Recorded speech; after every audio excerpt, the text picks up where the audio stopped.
مثلا موضوع الاستغفار، احنا قليل ما نستغفر، صحيح ولا يا جماعة؟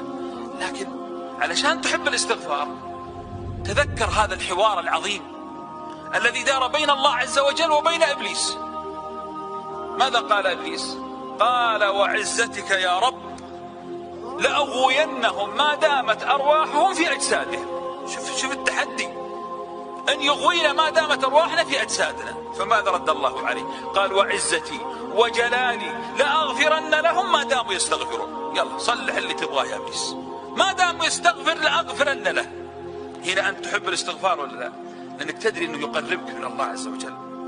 مثال آخر الذكر يا أخي، عندما تعلم أنت أن كل ما ذكرت الله في نفسك ذكرك الله في نفسك، كل ما ذكرت الله في ملأ ذكرك الله في ملأ خير منه، ألا تحب أن يذكرك الله دائما؟ الدعاء مثلا